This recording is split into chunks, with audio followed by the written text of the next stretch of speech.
So when you are unearthing a grave site, you first want to look for a sinkhole or maybe a small mound. In this case, I was walking around in the woods at Site 3 at the Larkin Bridle Trail, and my foot sunk into a soft spot on the ground. I looked and saw that there was a sinkhole approximately 3 by 3 feet. I began digging, and when I came across this bag, I began to pull the bag out. Yet the correct way to do it is to carefully dig around the bag, exposing as much of it as possible, then carefully dig under the bag and move all the earth inside the bag as a unit and place it all into another plastic bag. That way, if the body has been completely decomposed, you could still carefully look through the dirt for anything that remains, such as jewelry, braces, plastic. It gets a little nerve-wracking out there, but it helps to have a friend along with you. However, I am hesitant to bring along friends of mine into these situations because I am concerned for their safety mostly.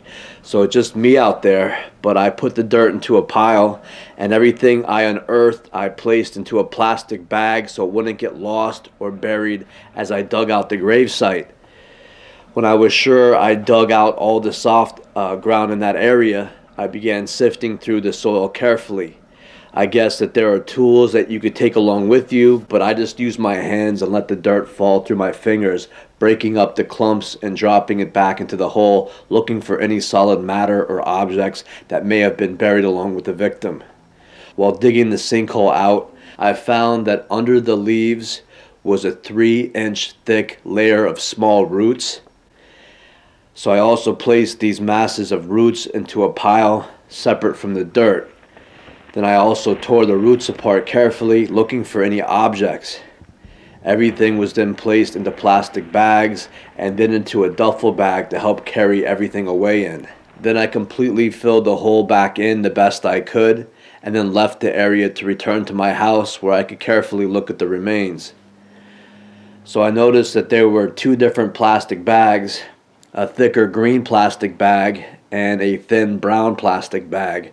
So I divided the 2 bags on the floor and carefully looked at every piece of the plastic bags for pieces of evidence that I could place in evidence bags.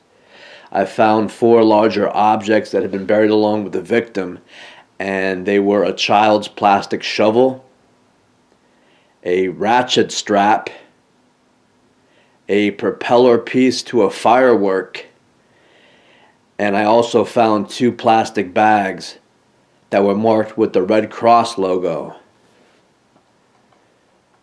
While carefully looking through the green bag, I found a metal barrette for someone's hair and a long blue string.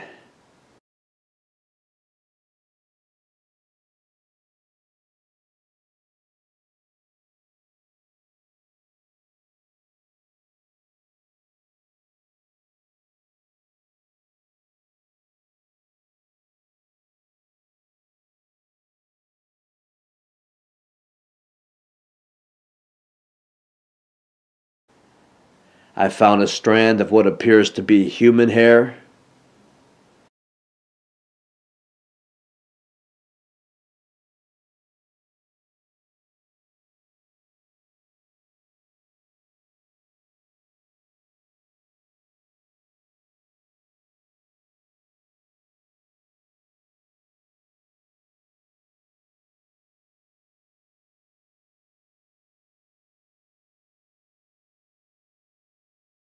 I found 2 larger clumps of matter that maintained their integrity.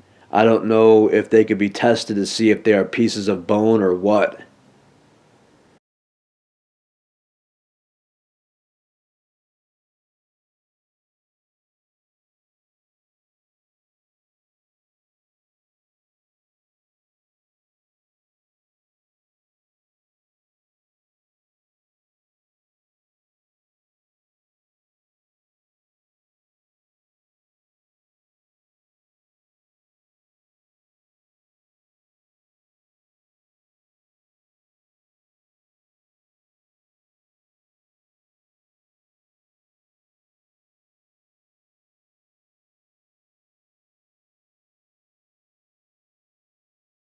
I also found some rope that was tied to the green plastic bag.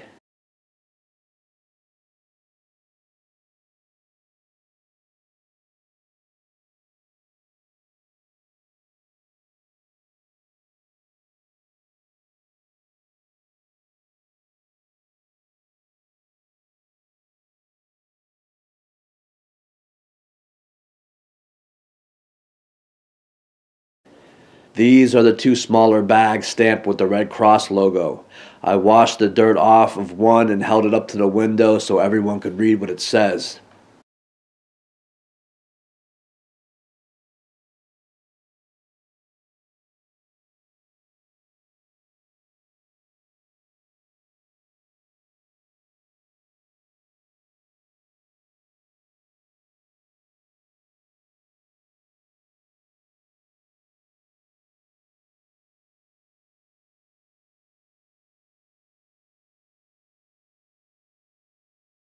In the plastic bag there were several clumps of matter.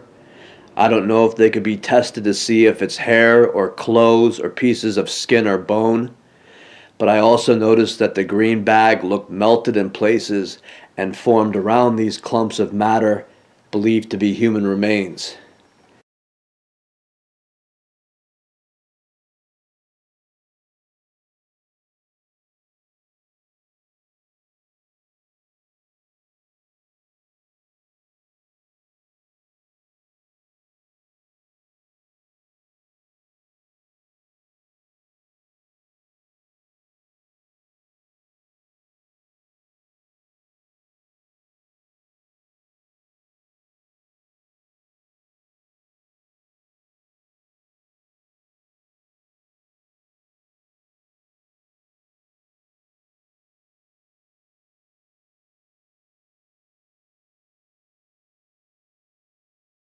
I found most of the evidence in the green plastic bag, however, some matter was also found in the brown plastic bag, which I also placed in evidence bags and marked as I went along, so nothing could get mixed up or lost. So as soon as I found something, I sealed it up in an evidence bag and then used a piece of paper and shipping tape to mark it and then tape the label to the bag.